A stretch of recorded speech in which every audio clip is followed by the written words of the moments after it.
Good morning, Katie. Hi there. Although I guess it's afternoon where you are. I'm Sarah Posner, and this is the Posner Show. And my guest today is Katie Engelhart. Katie is a London-based journalist who wrote recently for CNN about the Sunday Assembly, or which is otherwise known as the atheist megachurch, which, as she chronicles in this piece, has suffered its first schism. I Right. guess, whereby a group that had been following the Sunday Assembly in New York City broke away, claiming that the founders of the Sunday Assembly did not welcome atheists. So, with that sort of provocative setup, let's talk about the Sunday Assembly. So, for people who aren't familiar with that, um, it was kind of a startup by a couple of British comedians, if I'm not mistaken, right? That's right. About a year ago, a couple of British comedians, Pippa Evans and Sanderson Jones, started, I guess, an atheist church in East London. Hmm. It was in a neighborhood called Dalston, which is sort of trendy and filled with 20-somethings. And their idea was to have a place for atheists to congregate. So I actually attended one of the church's first services last April. It was a sort of a small venture, maybe 100 or 200 people.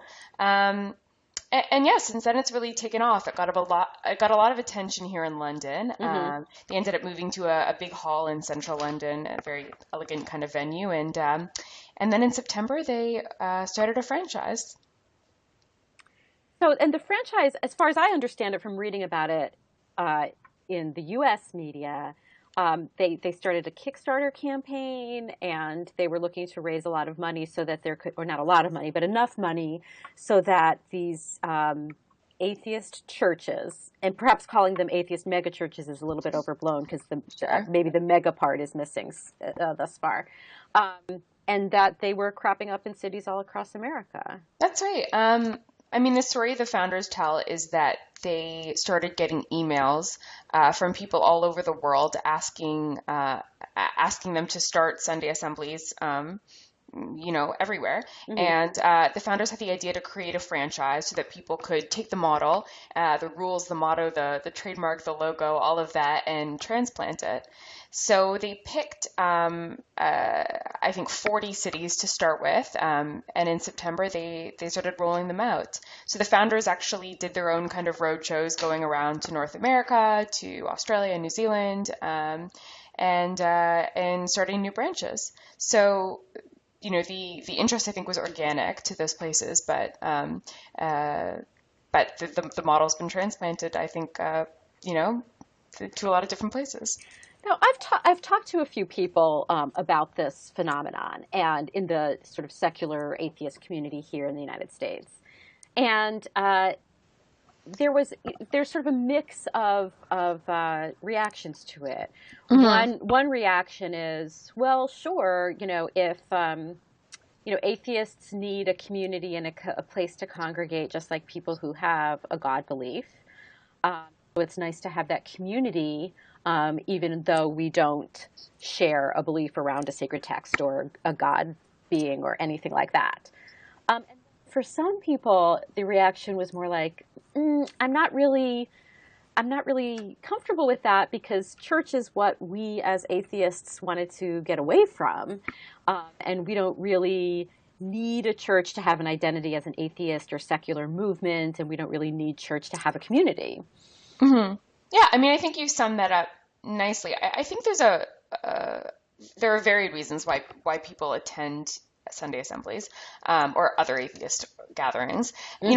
You touch on the sense of community. I think there's a bit more to it than that. I Hmm. think a Sunday assembly offers an interesting lecture, conceivably, Right. a moment to reflect, group singing, free food. I mean, there are all sorts of reasons. Right. Yeah, and so I think that's something that a lot of people would like.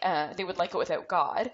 Now, on the other hand, there are certainly a lot of people for whom atheism um, is a statement or a practice of absence and non-alignment. I know, even chatting with my father about this, for him, being an atheist is about being non-aligned. Right. So an atheist church would be very, very unattractive to him. But in terms of criticism that the church has attracted, I think it's interesting. I imagined that it would be mostly theists who sort of disagreed with the idea of the Sunday assembly, people who, resented their own traditions and customs being sort of pillaged and mutilated by atheists. But actually, I think a lot of the conversations happened amongst atheists, which I think is very healthy. So let's talk a little bit about this split that's taken place. In your piece, so the Sunday assembly calls itself a godless congregation, but then you go on to talk about how the breakaway group calls itself the godless revival, and the split is over whether they can talk about being atheists or not. Yeah, I mean... Which seems a little odd. Yeah, the atheist church is definitely not that atheistic. Okay. I think that's clear. I think at the beginning, the phrase atheist church was used a lot, and by the founders too. And there was an idea, in the early services that this is a gathering of people who do not believe that God exists. Right. Later, that message was sort of diluted. And so now, attending a Sunday assembly, at least in London, godlessness as such is rarely discussed. The founders don't talk actively about a deity. They talk a lot about things like wonder and awe and dazzle, but rarely do they make firm statements saying that God does not exist. So what happened in New York, a Sunday assembly started there, I think in September, although it had been building for a while. And there ended up being this divergence between people who were really happy with the model, the Sunday assembly model as it was, practiced in London, and people who were dissatisfied with the lack of kind of firm atheism. They wanted a real atheist church, which is something that the Sunday assembly sort of promised at the beginning and hasn't really delivered. So a group has spun off. They call themselves the Godless Revival, so they're godless revivalists, and they promise a more strict atheism. So Sanderson Jones, one of the founders of the Sunday Assembly, you say in your piece, he wrote in August in a blog post, "How atheist should our assembly be?" The short answer to that is not very. So what do you think happened there? Were they getting bad PR by talking about atheism too much? Did they feel like they were alienating potential congregants by talking about atheism too much? Did they consider atheism too negative? Did they want to talk about wonder and awe and dazzlement more? Yeah, I think there's a number of reasons. I don't think they got bad publicity because of the atheist church. In fact, I think they got a lot of publicity because of the atheist church title. But I think the eventually, oxymoronic title. Yeah, I think eventually they wanted to appeal to a bigger tent. So in the article, I cited a Pew Forum poll from 2012, which shows that of the 20 or so % of Americans who define themselves as without religion, only a very, very small percentage of that of those people identify as atheists. Right. And so a church that's kind of not believing, but kind of spiritual and kind of wishy-washy on the question of atheism is probably going to attract more people. I think some original supporters will be disappointed, but if it's a numbers game, I think it's probably a smart move. But is that necessarily true outside the United States? Because I get the sense that godlessness is not as reviled in European countries as it is in the U.S. So in the UK, where you are, was the godlessness as much of an issue as it was here?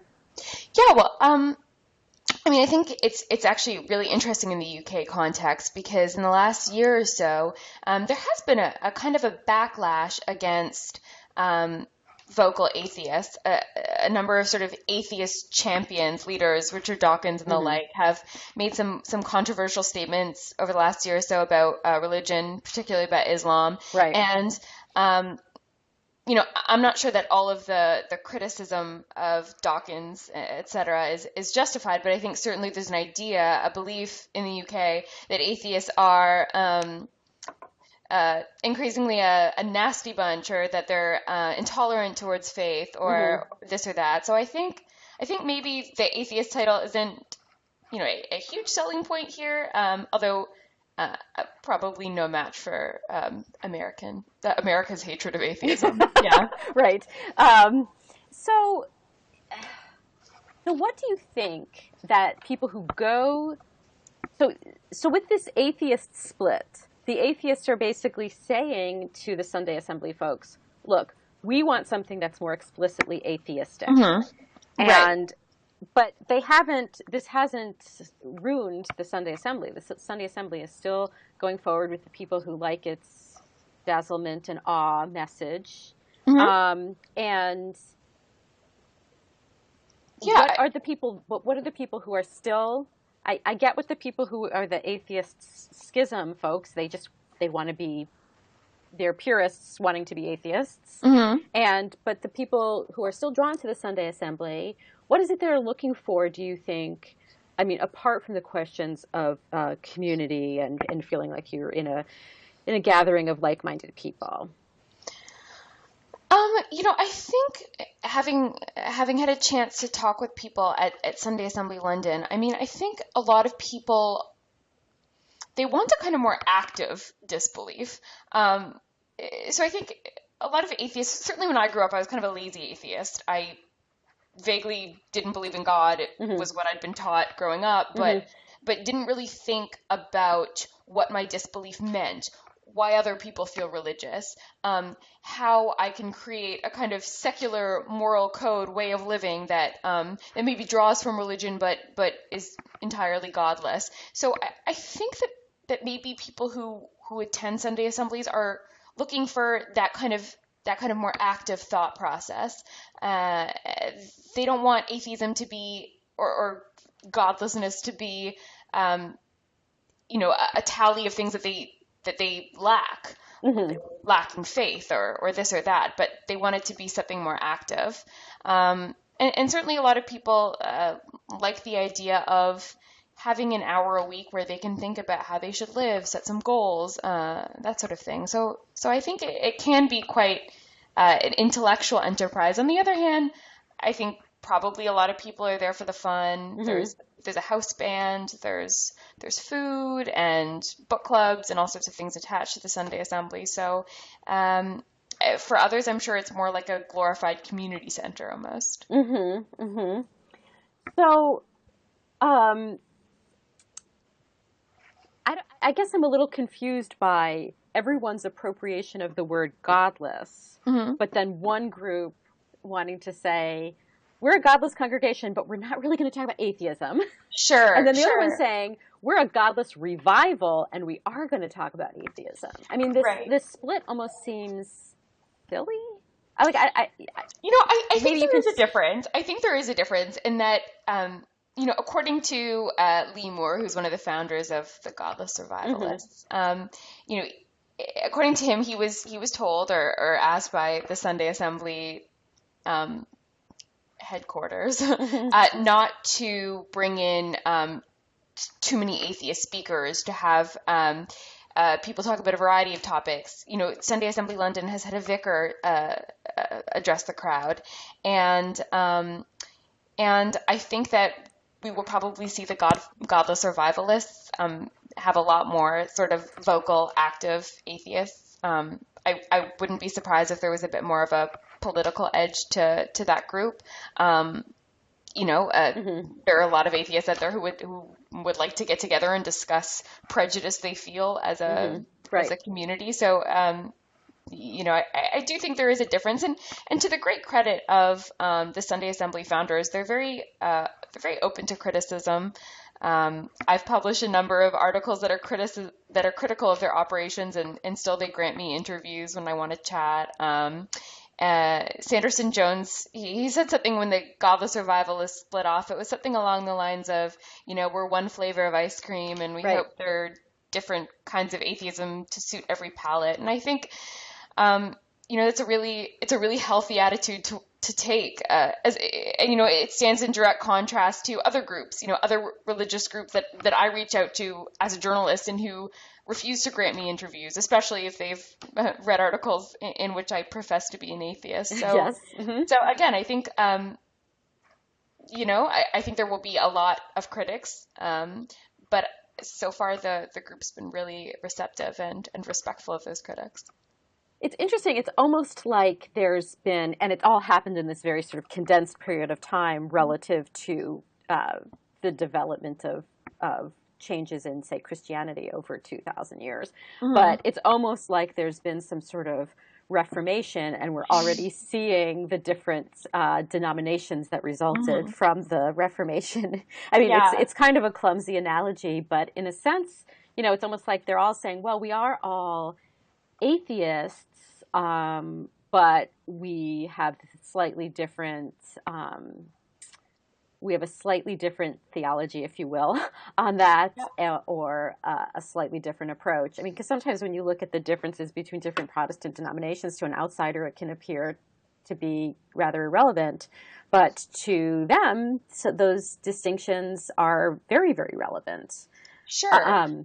Yeah, and I think this also has something to do with the organization of Sunday Assembly, especially in recent months. Mm-hmm. I think at the beginning it was a local venture. It was an East London thing. It was mostly young people. It took place in this little deconsecrated church and was very casual. And later there were a lot more rules, and as I write, it became a lot more church-like. Mm-hmm. So there's now a very formal accreditation process, and involves a peer review process and registering as a nonprofit or some sort of small business, and there are all these steps that are taken, and then that allows someone to have access to the Sunday Assembly logo and trademark. When you start creating a church, schisms will happen because it's impossible to take a model of atheism that was originally suited to 20-somethings in East London and transport it globally and have everyone be okay with it. Right. Another approach, I suppose the Sunday Assembly could have taken, another approach would have been to not have that kind of centralized structure. And then maybe schisms wouldn't have happened because different branches could just respond to the needs and fancies of local communities. But sure, I read some blog that said, the Sunday Assembly, we had the whole history of Christianity in, 1 month of the Sunday Assembly. So right. Maybe that's a universal. So, but I know here in the U.S., I've covered atheism and secularism conferences, and you can get into a discussion with somebody who can recite to you the finer points of the distinctions between a humanist, a secular humanist, a free thinker, a skeptic, an atheist, and the list goes on. Yeah. And in a sense, these Sunday assemblies, I think, were an effort to bring all those kinds of people together to the extent that they weren't opposed to the idea of going to something that was called a church or resembled a church, or to the extent that they weren't already probably, maybe going someplace like a Unitarian Universalist church, or, a humanist Jewish congregation or something like that, because those things also exist. And, non-believers are welcome in UU churches, and maybe if you want a church kind of thing that is already there for you. So, yeah, it's sort of interesting. They were trying to bring, I think, what may be at a granular level, people who had very different ideas about what they wanted this thing to look like, bringing them all together. And so maybe these sorts of schisms were inevitable. I think that's possible. And I think, the Sunday Assembly will still attract people of different atheist varieties, and beyond. I remember at my first service, there was a moment where we had to kind of turn to the people near us and introduce ourselves. And I started chatting with a young guy near me, and it turned out he's a Catholic and quite devout, and he had been to real church in the early morning and then come to our secular church afterwards, and he really liked it and was going to come every month. So I think you'll still see that variety. And he liked it as an add-on to having gone to mass in the morning. Yeah, he liked it Uh-huh. as an add-on. Uh-huh. There was an interesting lecture. I think at that point it was, a historian talking about traditions of Easter and that sort of thing. So there was certainly, there is certainly a lot for people to gain, even if they do have a faith. Now, I think it's possible to criticize, and I have criticized the actual quality of the sermons that the Sunday Assembly offers, but regardless of that, I think there's still a lot of attraction for people who have different kinds of levels of disbelief. Right. And so you talk about that a little bit in this piece, your criticisms of some of the lectures. Yeah. Can you talk about that a little bit more? Well, I mean, so something that attracted me to the Sunday Assembly was the promise of a thoughtful sermon every month. And I think this is probably, I had just finished grad school. I missed the school setting. I missed being exposed to ideas and conversations that I wouldn't Right. normally come across myself. I haven't really found all of the sermons to be terribly thoughtful. I think at the last service I went to, I was excited to hear physicists talk about the history of physics and that sort of thing. And instead it was kind of 4 minutes, 5 minutes, read like a Wikipedia page, wasn't that interesting. Again, I'd gone to meet new people and instead there was this kind of, stilted conversation in the lobby at the beginning and then no designated time to chat with people during the service. So for me, the execution of the assembly in London hasn't necessarily met my expectations. Mm-hmm. But that's not to say it can't or it won't, or it doesn't for some people. But yeah. Also, the But music is really loud, and I'm a bit of an old person that way.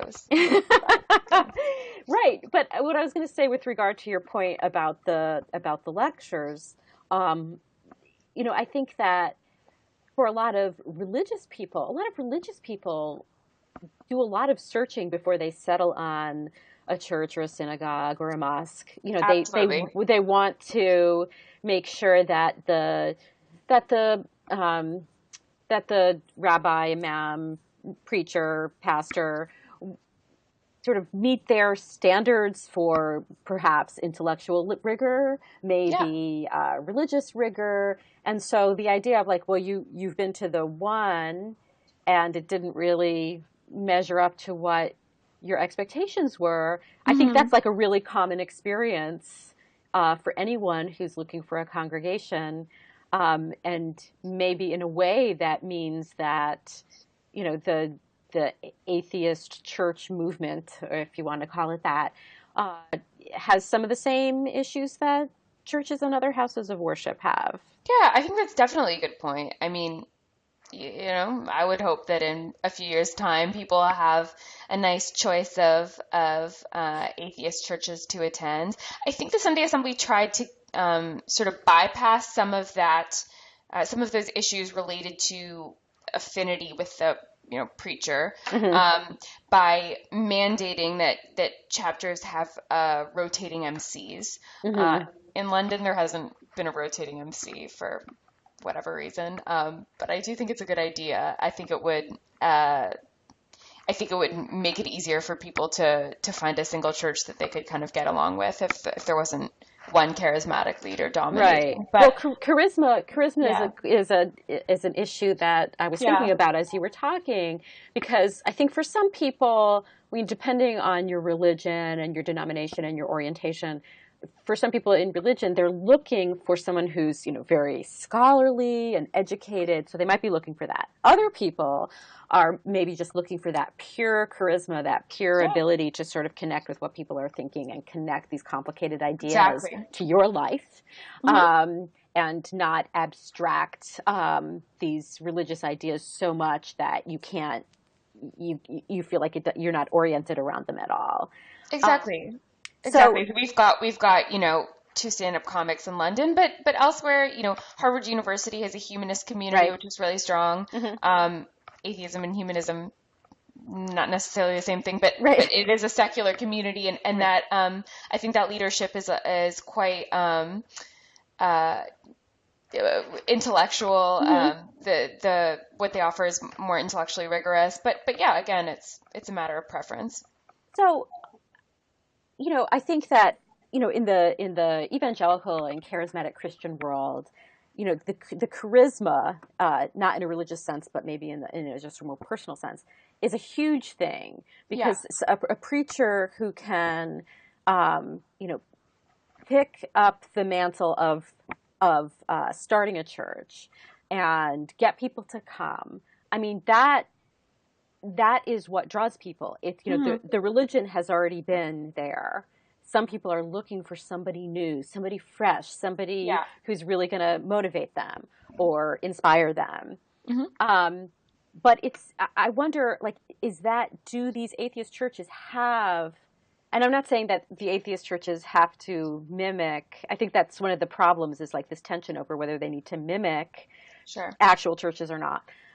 But I do think that personal charisma is a huge draw. And like I said, in the evangelical world and the charismatic Christian world, that can be the sole draw for a lot of people. It's Sure. like, I like that guy. Hmm. And if that guy left and went to another church, they might follow him there as opposed to just keep going to that church. Yeah. Um, but yeah, Yeah. I so mean, I mean, do these figures, is this more the one in New York? Or is he somebody that people are drawn to, or is he more of just an organizer who helped bring about this schism so that the atheists could be more overt about their atheism? yeah. I think charisma is probably just as important, if not more important, uh, for atheist churches, Hmm. just because people aren't going to be, no one's going to be guilted into going to an atheist church because they think, Right, right, someone will smite them from right, above or something. So, exactly. so they have to be more actively drawn. And certainly the Sunday Assembly London founders are like oozing with charisma. That is not what they lack. Uh, but I think charisma is really important. But again, it's this question of clicking. Hmm. It's just like a university, If there's a good professor who gives good lectures and is fun, then more students will take the class, even if the subject matter is not as interesting. Hmm. So yeah, I mean, I guess to build a church you need charisma, I would think, and I think with atheists you might need a little more. So, what do you think the future is for not just the Sunday Assembly, but the idea of these atheist churches, the Godless Revival? Yeah, yeah. I mean, I think. Well, to start with the Sunday Assembly, I think there will probably be lots of chapters that open up fairly successfully. I'm not sure it will be like as huge as the founders would have liked. They Hmm. started a Kickstarter campaign, like a internet fundraising campaign, with a goal of raising, I think, £500,000 recently, and they've only met, a fraction of that goal. But overall, I mean, it seems to me that the effort to build a more organized atheism is growing. It's taking off, and I wouldn't be surprised to see more, if not atheist churches, then at least sort of secular meeting places for for non-believers. And I have a feeling a lot of people will call them atheist churches anyway, because certainly for the Sunday Assembly, a lot of PRs come from that. Right. Um, yeah, that's definitely true. I mean, I think that in a way, the Sunday Assembly folks have become the face of Hmm. it, Yeah, um, and that's what people associate it with them exclusively. That they've been a little right. successful. I think something they Hmm. have been successful at is the branding part of it. Yeah, for sure. And now they're selling t-shirts and assorted swag. So I think there is definitely a strong brand, um, and a good name and a good motto. What is it? Um, Live what, better, wonder live more. better, Yeah. help often, wonder more, which Right, I right. think is great, actually. Uh-huh. But uh, I also suspect that a lot of ventures that start up will be more locally based, and they'll be less concerned with branding. We'll probably see a variety. Yeah. Yeah, it's definitely a really interesting phenomenon to watch. Hmm. Um, I think particularly in the U.S. because atheism still has such a stigma attached to it, Yeah. despite the presence of some very prominent atheists here, and I think it just still has a huge stigma attached to it, Yeah. and I think that as these atheist churches develop and mature and change and have their schisms and so forth, they're going to be scrutinized more both by the atheists themselves and by non-atheists who are going to look for any way to try to demonstrate that, the atheists just can't pull anything off Yeah. or that Yeah. they're wrong or what have you. So, Sure. Sure. But I think this scrutiny is again really really healthy. mhm, I think it's probable that if there are sort of big umbrella groups like the Sunday Assembly that continue to grow, we'll see some of the problems that we see in traditional churches. Hopefully not, like pedophilia scandals and that sort of thing. But we'll see some of the institutional problems. We'll see right. problems with leadership. There'll be questions about minorities and women and Mhm. and funding and all those sorts of things. And But and control, control, because they for will sure, have to control. create, there's no denominational structure to tell them, oh, like, here is your minister and your deacons do this and your Right, presbytery does this. right. That will have to be created, and it would have to be created to the satisfaction of both the people running it and the people attending it.